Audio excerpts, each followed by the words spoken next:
Matthew. Unlike the other chicken spots, Zaxby's 10 for 10. Who's got the sauce? You can't always choose the weather, but you can choose your weather app. Go with the most accurate and most trusted, the Live Viper 6 mobile app. Download it today. Women to Watch on News Channel 6, sponsored by the Barnes Law Office. The Live Viper 6 Skyview Network, sponsored by Terry Lambert Hyundai. Right now on News Channel 6 at 4, the sheriff of Burke County indicted on federal charges. A closer look at the accusations. Plus, the push for changes to the law after the death of Javea Harris. We're taking a closer look at the petition that's garnering support. And a look at new guidelines for data centers in Augusta. Why some leaders say it's needed. As your News at 4 starts now. Live from Television Park, this is WJBF News Channel 6 at 4.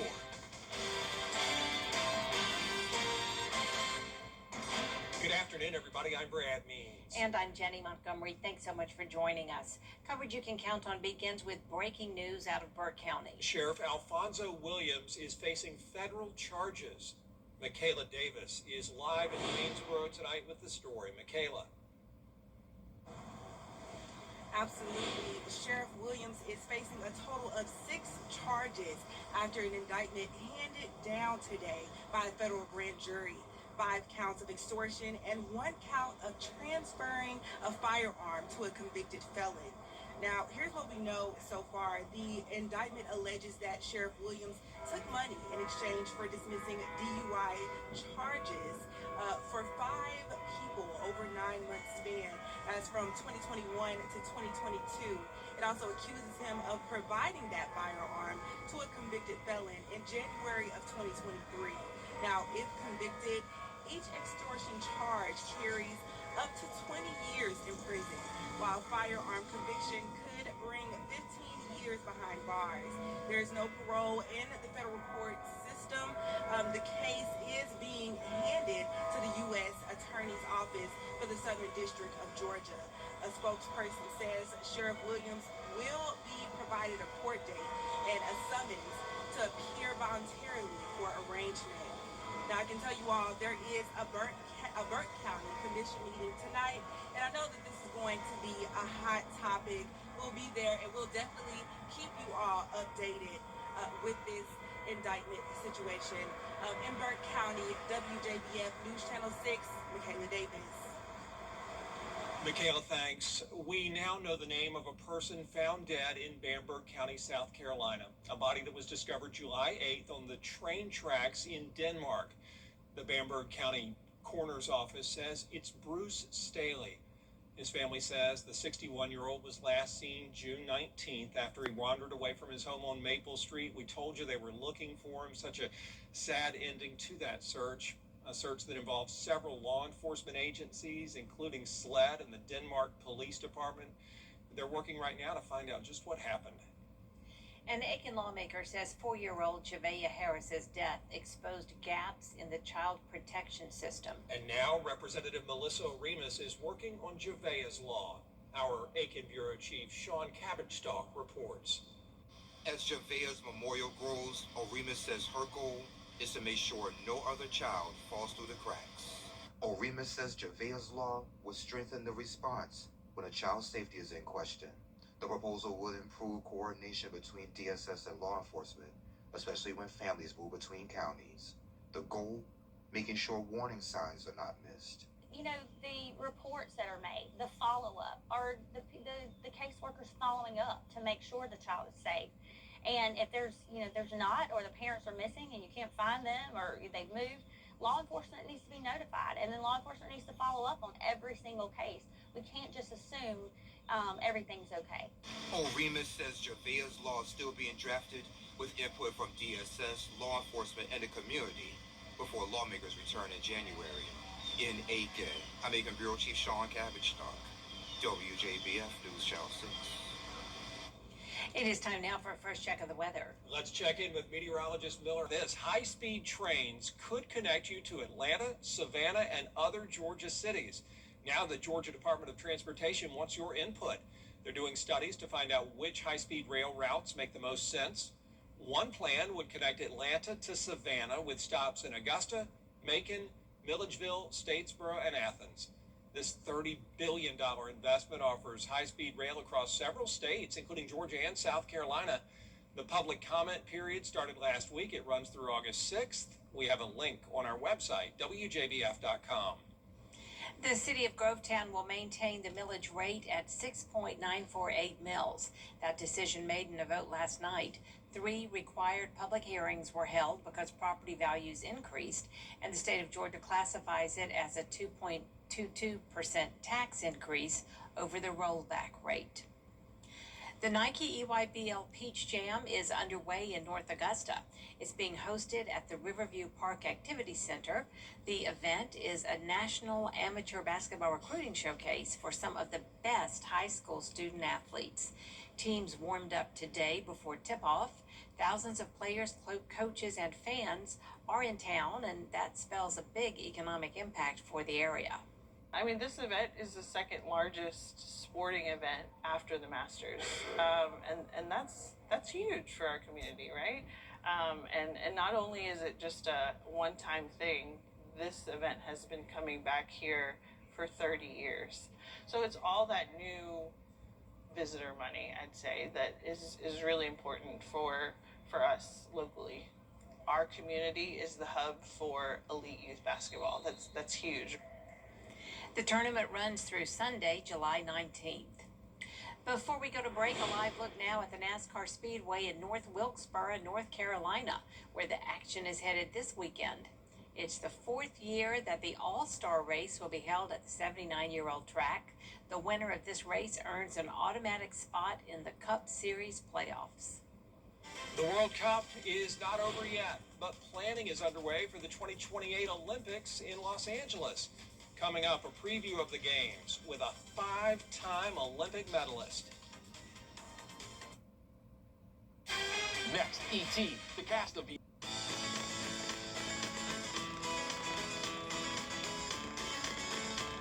Follow News Channel 6 on Instagram. Patient safety is our... We're back in the 90s. Yeah, there they are, those 90s again. Thanks, Miller. It is time now to make sure you're prepared if weather conditions worsen. Yeah, Augusta Emergency Management Director Kimber Keaton says one of the best ways to get ready is by cleaning out the debris in the gutters of your home. And be extra careful behind the wheel during bad weather. When you drive during rain, it's really hard to see. You have low visibility. And when you have low visibility, you can't tell the water depth on the road, and that can create potential dangerous driving conditions. And if the weather does impact power, Georgia Power wants you to have a plan in place. That includes keeping ice or another cooling source available for medicine that needs to stay refrigerated. Treat Georgia Power crews like any other emergency vehicle when you see them on the road, and stay up to date on outages through the Georgia Power website or mobile app. Coming up, we're taking time to recognize one of your favorite side dishes. It's so good. It's mac and cheese day. Forbes magazine named him one of the... One roof. Back to school is right around the corner. Help United Way of the CSRA and News Channel 6 stuff the bus by donating much-needed school supplies to local students and teachers. Drop off your donations at Television Park in Augusta, now through July 17th. Your support helps students and teachers right here in our community. Proudly presented by News Channel 6, United Way of the CSRA, and our Children First and Giving Your Best partners. Think you've seen everything on your favorite show? Ever notice how our antenna TV characters live near one another? Looks like the Partridges live down the street from a witch and a genie. And a certain genie lives near a maid who makes the grade. That's because these shows were all shot on the same studio lot in Burbank, California. Take a closer look at Antenna TV. Antenna TV. From a box or homemade, either way you prefer, pile on the cheese. Today is National Mac and Cheese Day. It's so popular, some restaurants build their entire menu around it. You can spice it, salt it, freeze it, even fry it. And some chefs get creative with bacon, jalapenos, or other additions. Not that we need an excuse to enjoy the classic comfort food. And look at that. Our friends at WifeSaver are kind enough to share a hot pan with News Channel 6. Chris and everybody at WifeSaver, thank you for that. I hear it tasted great. Jenny, by the time we made it to the table, there may or may not have been zero left. Went fast. Well, that does it for us for this half hour. There is more coverage you can count on at 4:30. Including Darlene Graham sworn in a day after being named to replace her older brother in the U.S. Senate. Dee has that story and more at 4:30.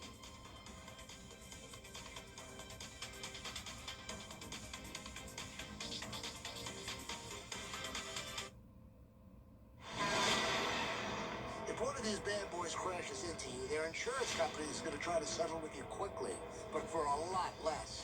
I'm attorney Ken Nugent, and this is my outstanding team. Hi. We're known for moving pretty quickly ourselves. Getting your money fast is crucial for your recovery, so we go for the maximum settlement possible. Faster. How fast, you ask? One call, that's all. Watch Ken go!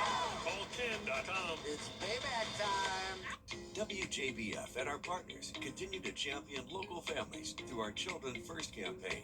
Together, we hope to strengthen our community by uplifting children across the CSRA. To learn more, visit WJBF.com/Children First. We are deeply honored to share the upcoming... Community is the way we find our strength and share our hope. It's the way dinner on the table brings a family closer together.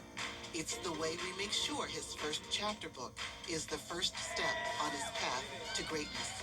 It's the way we rally in hard times and rise back up stronger than ever. United is the way we come together so everyone can thrive. Join us at unitedway.org. This summer, the adventure is free. Fit for School is back and on safari. Free school supplies, free haircuts, and free health screenings. Everything your kids need to conquer the school year.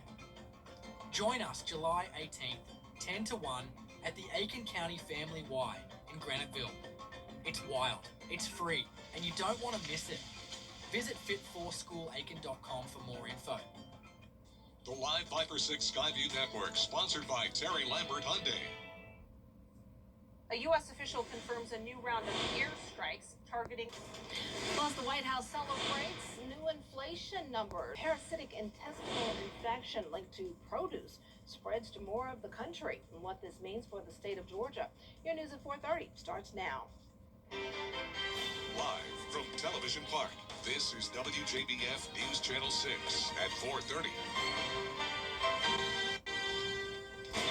Good afternoon, everyone. I'm Dee Griffin. Thanks so much for joining us. Coverage you can count on begins with President Trump backtracking on his plan to take over the Strait of Hormuz. A warning from the Georgia Department of Public Health when buying, preparing, and eating fresh fruits and vegetables. A parasitic illness is going around that causes severe diarrhea. So far, more than 1,000 cases have been reported around the country, but there are no known Georgia outbreaks at this time. It spreads through contaminated food or water. In many cases are linked to international travel. Health officials say wash your hands, rinse fresh produce under running water, scrub firm fruits and vegetables, remove bruised areas, and refrigerate cut produce promptly to reduce the risk of illness. The wet pattern continues to the end of July. I'll have the details coming up in your full forecast coming up.